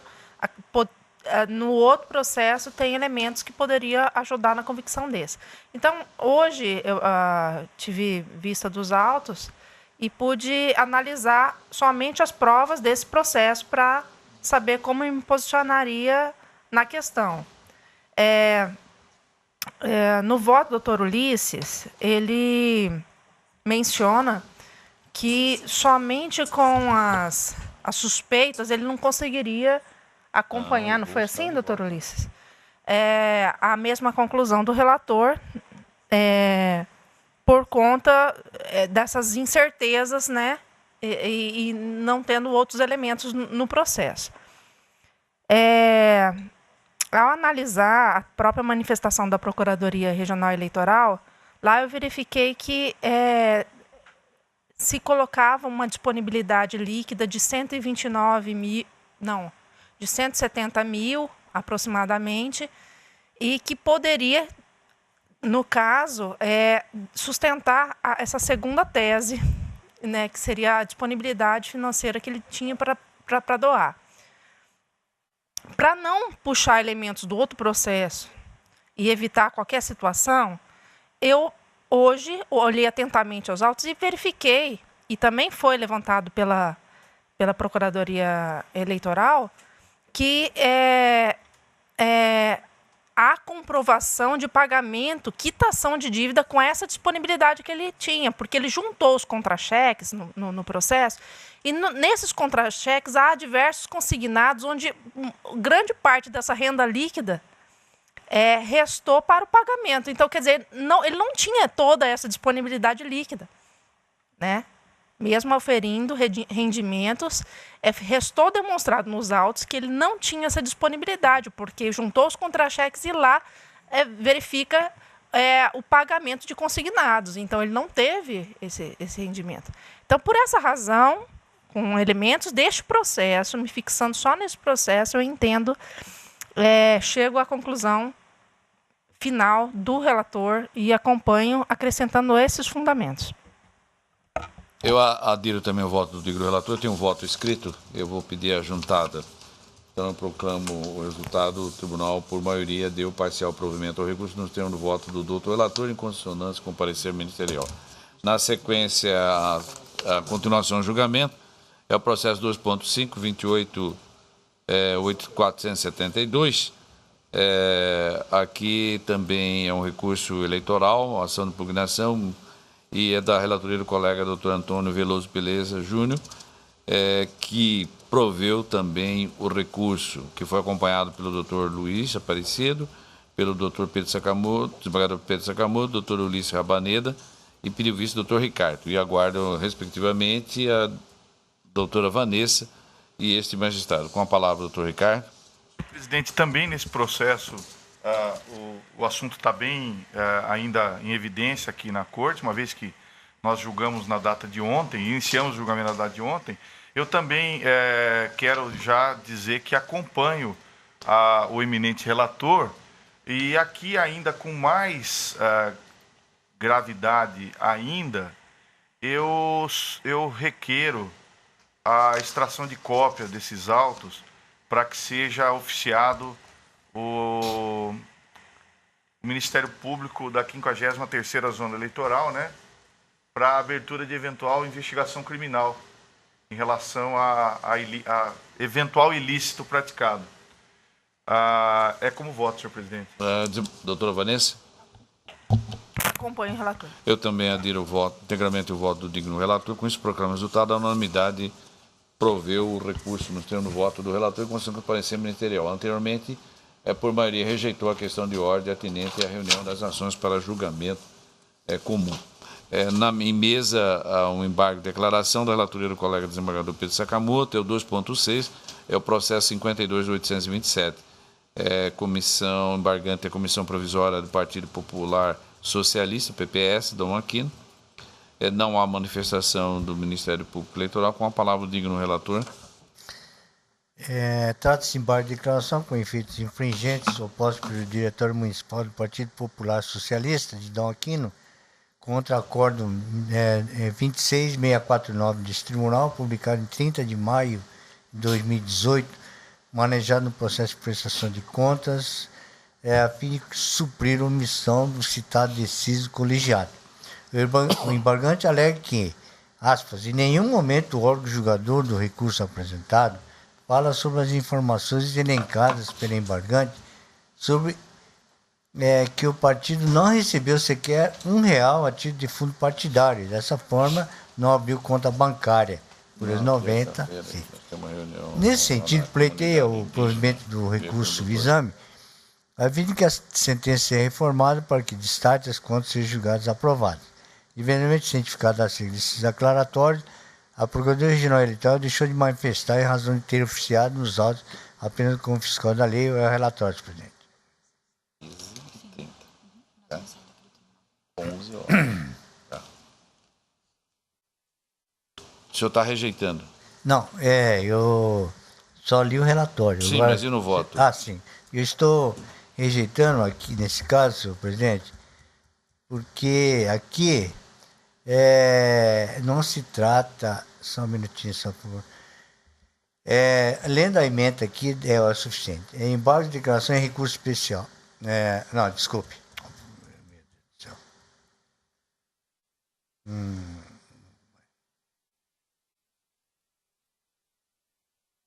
Eu não estou apanhando um pouquinho aqui, mas já eu resolvo.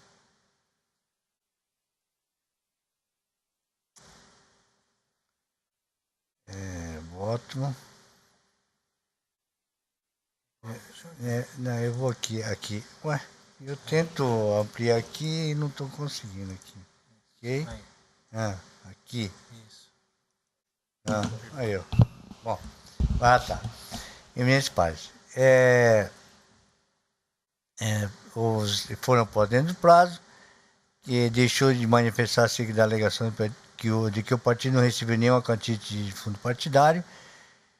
Contudo, é imperioso reconhecer que tal alegação não tem qualquer consistência, uma vez que o acordo vergaçado abordou de maneira inconteste os motivos que levaram a confirmar a sentença que desaprova as contas, tendo se explanado que, independentemente do recebimento de verbas pelo fundo partidário, é necessário a abertura de conta para que a Justiça Eleitoral possa exercer a sua efetiva fiscalização, não havendo falar em omissão, conforme se observa nos seguintes trechos do ato impugnado. Nesse ponto, reconhece a que, em virtude de não ter recebido nenhum repasse a título de fundo partidário, seria desnecessária a abertura de conta, tendo em vista que não possui qualquer montante para movimentar.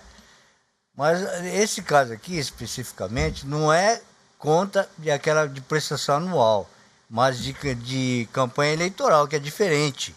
Conforme até eu transcrevi aqui a manifestação da outra procuradoria, que é caso de prestação de contas de campanha do pleito eleitoral de 2016, né, doutora? Se não me falha a memória. Então, não é caso de aqueles casos de prestação de conta anual.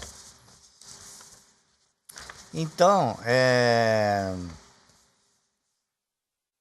ficou assim: ausência de abertura de conta corrente em respectivo estado bancário, embargante que alega existência de omissão no acordo, visto não evidenciado, necessidade de observando o artigo 275 do Código Eleitoral, mera pretensão de discutir matéria já apreciada por esse tribunal, inviabilidade de declaratórios desprovidos.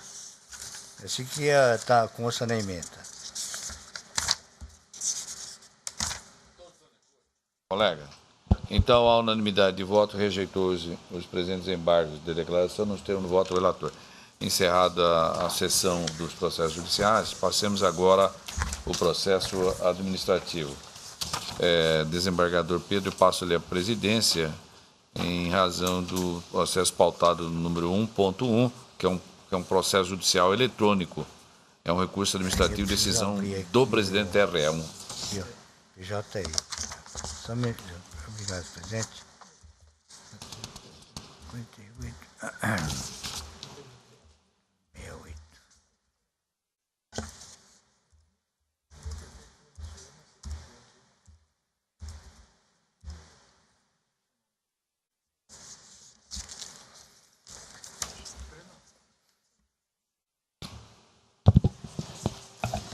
Eu anuncio o julgamento do processo administrativo PJE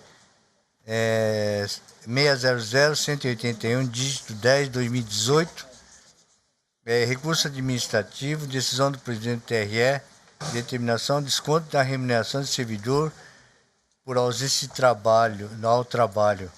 É o PAI 4856, 2017, recorrente. Gilcélia de Oliveira Lemos Ramos, servidora.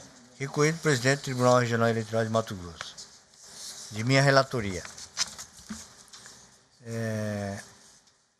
O ministro, abre aqui para mim. É aqui, né? É que meu perfil é diferente do senhor, mas vamos... Sessões, né? Esse processo aqui, qual é o número dele? 181. Sessão de dia 11.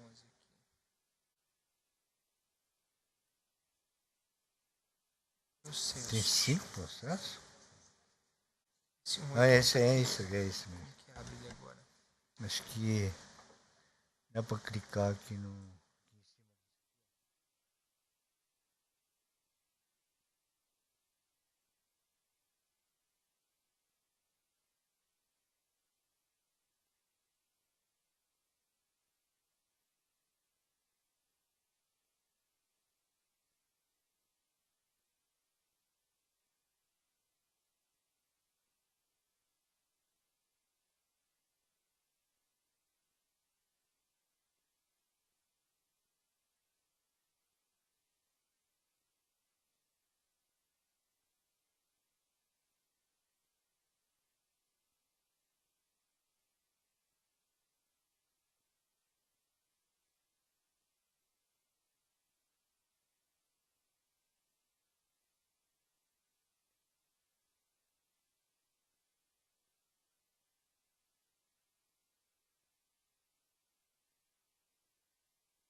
Tá, então eu vou... Muito bem. Eminentes pares, trata-se de recurso administrativo interposto pela servidora Gilcélia de Oliveira Lemos Ramos, analista judiciária deste tribunal, contra a decisão do presidente deste sodalista, datada de 8 de fevereiro de 2018, por meio do qual foi determinado desconto na remuneração da recorrente em fase da ausência ao trabalho nos dias 4 a 7 de novembro de 2014 e 21 de novembro de 2014, com fulcro no artigo 44, inciso 1 da Lei 8.112/90. A recorrente, em apertada síntese, alega que em setembro de 2013 marcou suas férias no sistema para serem usufruídas em 2 períodos, sendo o primeiro de 17 de março de 2014 a 26 de março de 2014 e o segundo de 3 de 11 de 2014 a 22 de 11 de 2014, conforme escala aprovada por meio da Instrução Normativa SGP 2/2013, juntando nesses autos virtuais.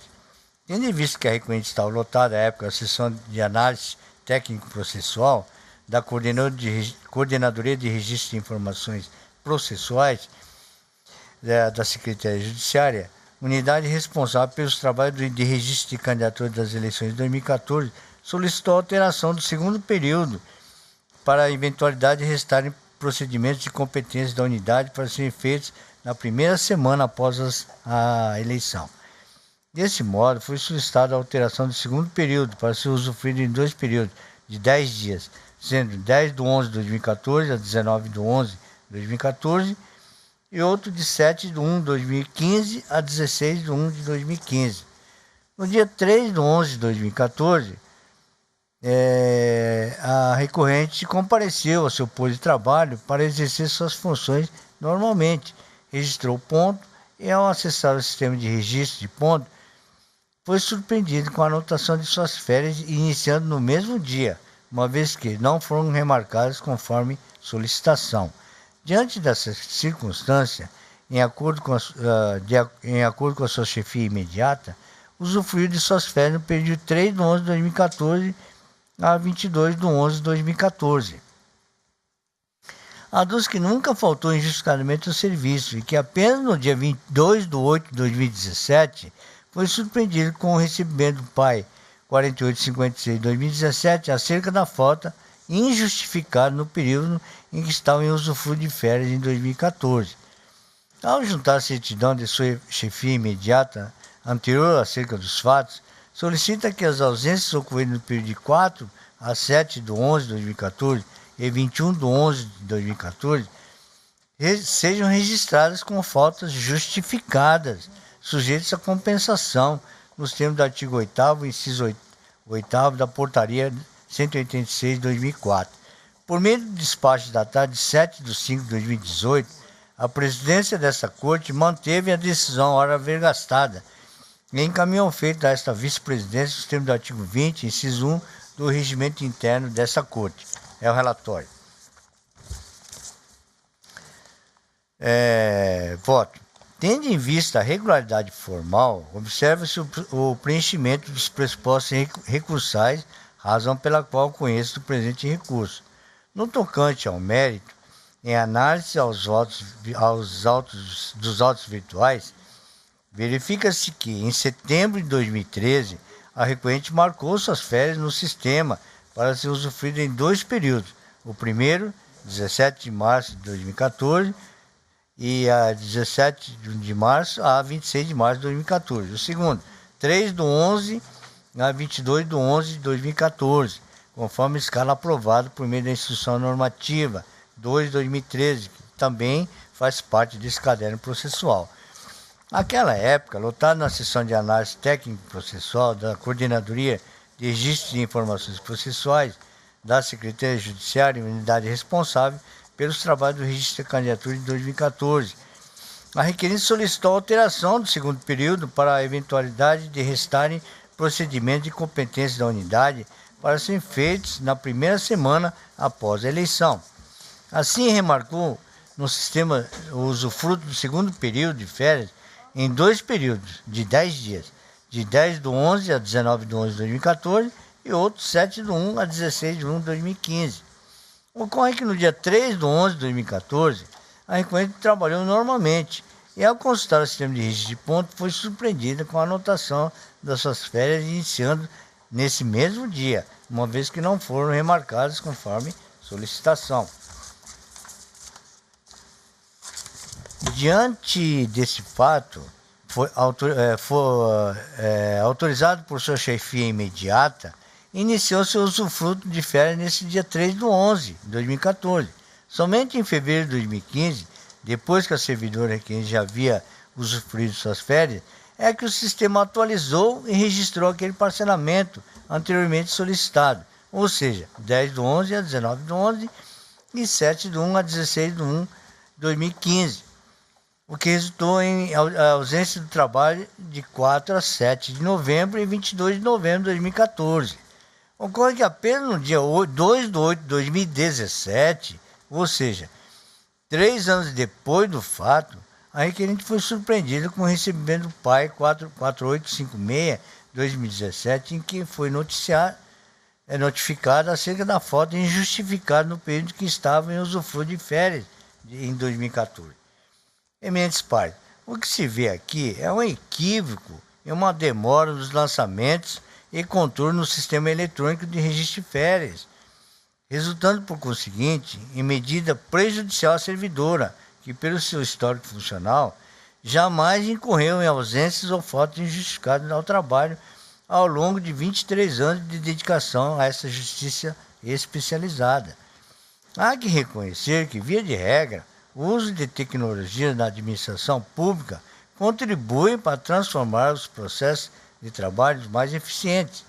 Entretanto, isso não foi observado no caso do subexame, tendo em vista que a demora na atualização do sistema de férias somente ocorreu, repita-se, decorrido 3 anos do fato, com a adoção de providências por parte da Secretaria de Gestão de Pessoas em realizar os cálculos dos débitos de carga horária e notificar a servidora acerca de inconsistência no registro de frequência.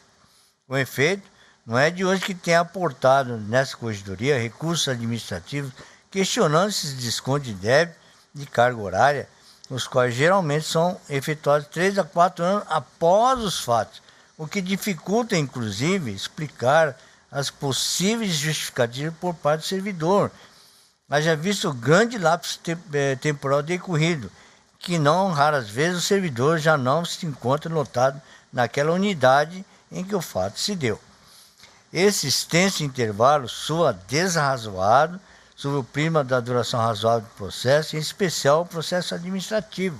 Contudo, em que pese a existência de normativo interno regulamentando a matéria, que é a Portaria 186 de 2004, que já foi objeto de diversos comandos presidenciais determinando sua revisão, com apontamento do próprio órgão de controle interno, o que observa é que até hoje a necessária revisão não aconteceu.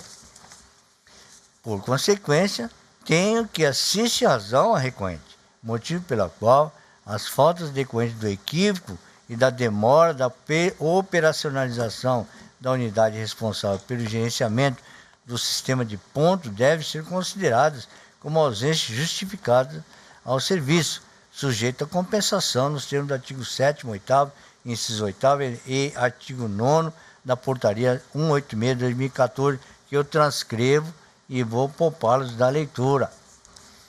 Posto isso, dou provimento ao recurso interposto pela servidora Gilcélia de Oliveira Lemos Ramos, analista judiciário deste tribunal, para reformar a decisão do presidente de Sudalício, a fim de considerar as ausências do trabalho dos dias 4 a 11 e 21/11 com faltas justificadas mediante compensação a ser ajustada com a chefia imediata, com o FUC no artigo 44, inciso 1 da Lei 8.112/90 e nos termos do artigo 7º, 8º, inciso 8º e 9º da Portaria 186 de 2004. É como voto, eminentes pares.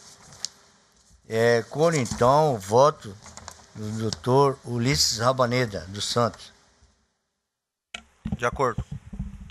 Ricardo Gomes de Almeida, doutora Vanessa.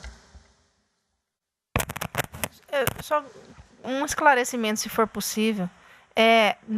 Após ela ter registrado o segundo período, ela gozou também férias naquele outro período registrado ou não? Exato, ela retornou ao trabalho no dia 3, que era para retornar. Aí ela falou, não, você está de férias, né? A chefia alertou, mas você está de férias, então, né? Saiu. Você sai. Né? Então, depois que veio essa notificação dizendo que ela faltou de forma injustificada. Mas aquela alteração que ela tinha postulado, registrou, né? Depois... Não, é que demorou para registrar. Mas ela tirou também aquela outra ou não? Não dá para saber, né? Não, aquelas férias... não, do período anterior tinha tirado, né? Só que ela pediu a prorrogação do segundo, né? E aí está tudo regular, mas de repente veio essa notificação. Tá bom. Eu acho que aí é caso de compensação, né? Porque realmente está justificado. A chefia disse, você está de férias, ela foi embora, né? E aí usufruiu aquele período, e aí que depois veio dizendo que ela não estava de férias, né? Que ela tinha que obedecer aquele plano que ela tinha feito anteriormente, né? Então, mas depois ela obedeceu aquele plano anteriormente? Sim. Tanto então ela tirou 2 vezes? Exato, por isso que está pedindo para fazer a compensação, porque está justificado. Entendeu que existe essa justificativa. Não estou dizendo que ela não precisa, ela vai compensar todos esses dias. Eu só achei estranho ela depois, mesmo sabendo que tirou, ela sair novamente no período que ela... a chefia dela falou para ela que ela estava de férias, por isso que ela saiu. Então, ela saiu. Aí ela saiu, então ela soube que ela não... aquele primeiro pedido dela, postulado, não tinha sido apreciado. Então ela pegou e foi para casa. Isso. Aí depois ela saiu de novo naquele que ela havia postulado. 2 vezes. Eu vou pedir vênia, então, e vou manter a decisão. Tá. Doutor Antônio Veloso Peleza Júnior. Eu, atento às ponderações da doutora Vanessa Curti, eu a acompanho.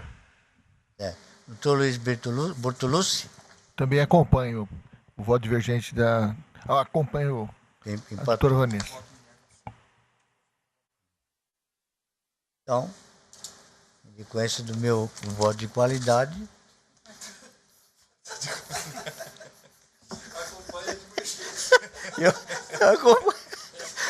Eu acompanho o relator. Então, o tribunal, por maioria, resolve dar provimento ao recurso administrativo interposto pelo servidor José de Oliveira Lemos Ramos. Retorno, então, a palavra à presidência. Alô? Antes de dar continuidade, eu quero primeiro... É que eu estou em sessão de julgamento. Propor aos senhores que na próxima sessão do dia 17, terça-feira, a nossa sessão ordinária ela começa às 17h30.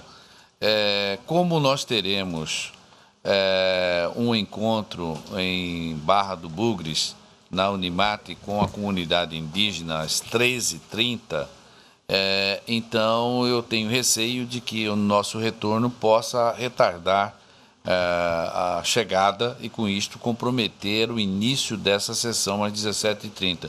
Então eu estou propondo excepcionalmente que essa sessão do dia 17 tenha seu início às 18h30 em vez de 17h30.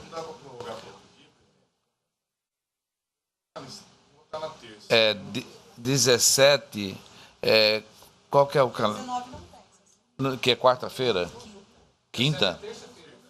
Não, mas... Quinta-feira tem sessão e quinta-feira, veja bem, 17, nós estamos viajando para Barra do Garça.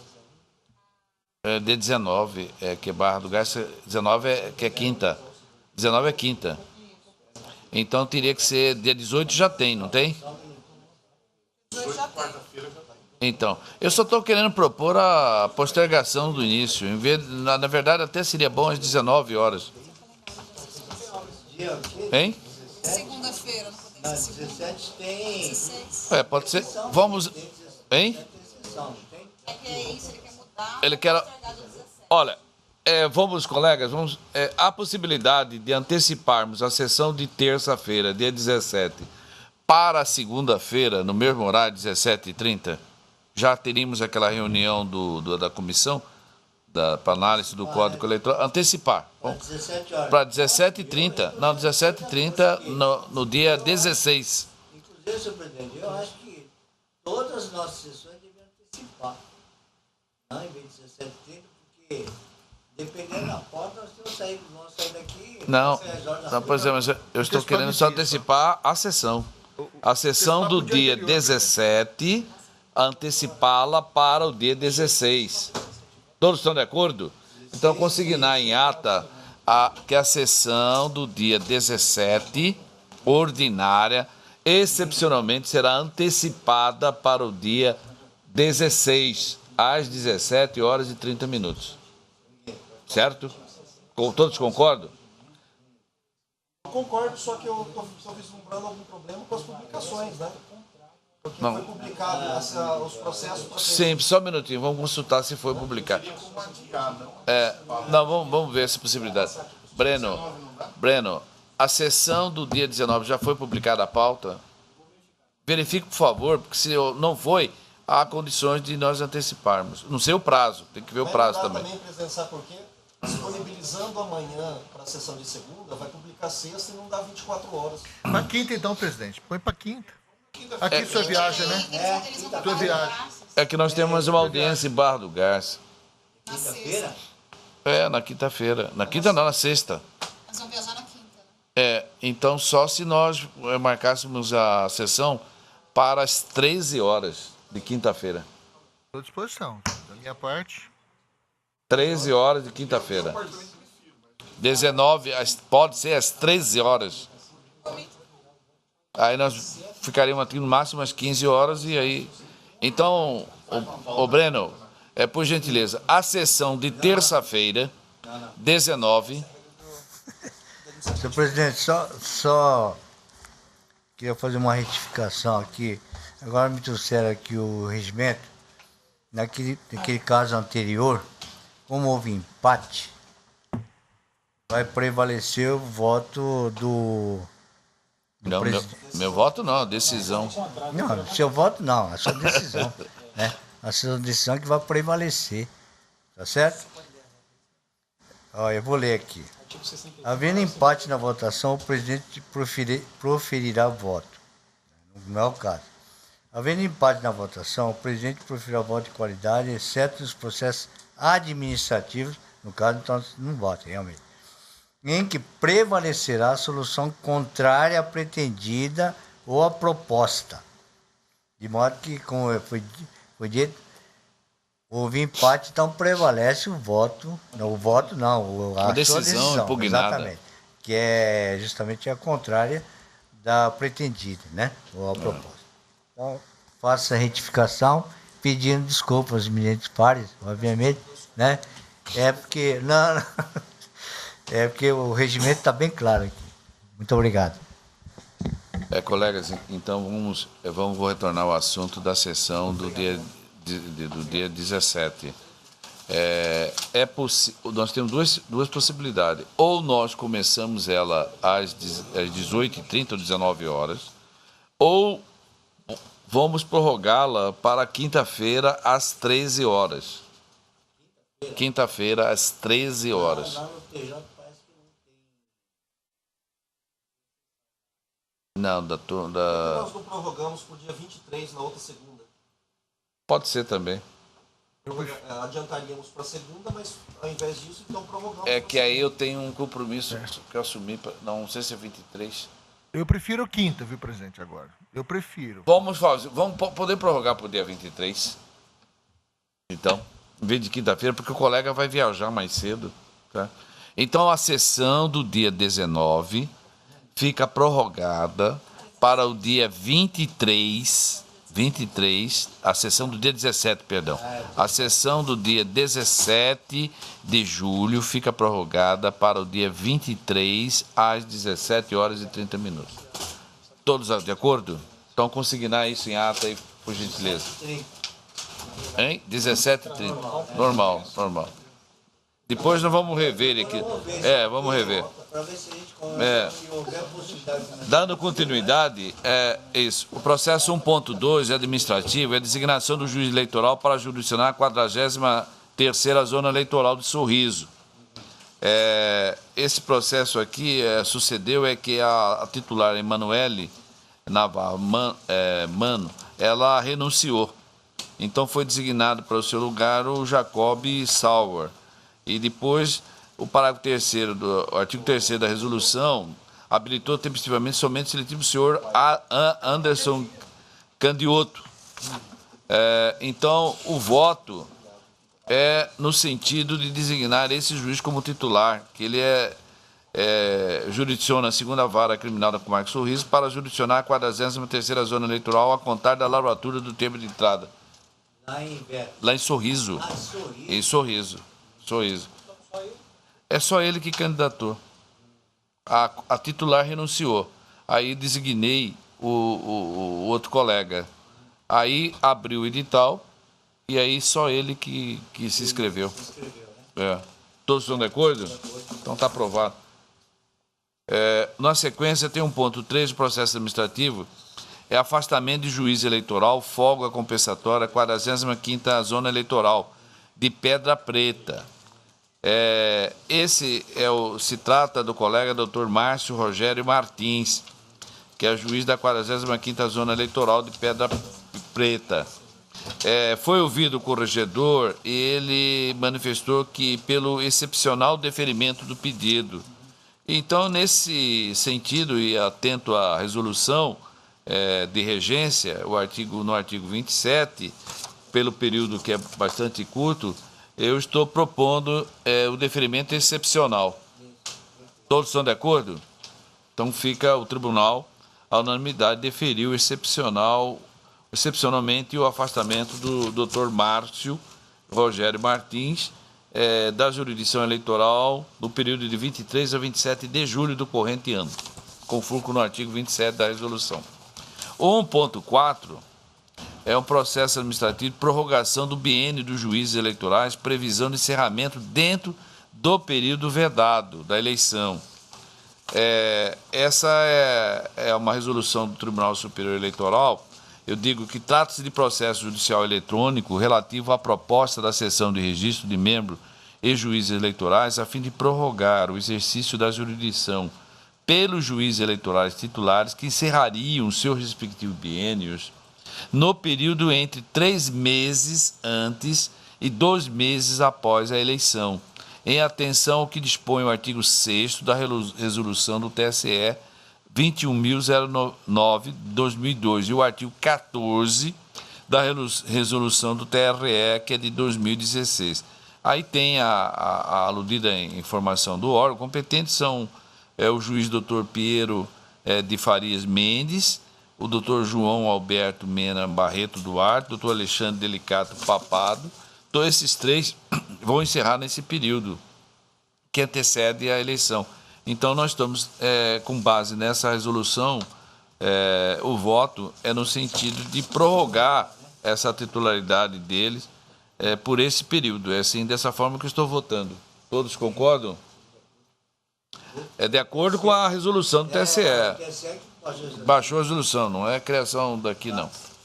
Então, a unanimidade também resolveu prorrogar até 31/12/2002, biênio seletivo dos senhores Piero de Farias Mendes, juiz da 8ª Zona Eleitoral, sediado em Alto Araguaia, João Alberto Mena Barreto Duarte, juiz da 1ª Zona Eleitoral, sediado na capital, e Alexandre Delicato Pampado, do juiz da 4ª Zona Eleitoral, sediado em Primavera do Leste. Por fim, nós temos aqui um pedido muito perigoso que foi formulado pelo corregedor. Ele está pleiteando o afastamento da atividade jurisdicional no Tribunal de Justiça durante o período mais crítico da eleição do corrente ano. Então, essa proposta de afastamento, ele fez a justificativa das razões, que seria até 5 dias após o segundo turno, né? Da data de 15 de agosto até 5 dias após o segundo turno. Como o segundo turno se dá no dia 28, se houver dia 28 de outubro, então o colega ficaria afastado da atividade da jurisdição da Justiça Estadual até dia 3 de novembro. Eu lembro, senhores, que esse processo, uma vez submetido à apreciação aqui, será encaminhado ao Tribunal Superior Eleitoral. Com a homologação deles, aí é que será oficiado o Tribunal de Justiça. Eu estou encaminhando o voto aqui com muitas dúvidas de instrução. Eu acho que eu vou pedir eu estou votando pelo deferimento, autorizando o afastamento das funções regulares perante o Tribunal de Justiça de Mato Grosso no período crítico das eleições do desembargador requerente. É assim que estou votando. Todos estão de acordo?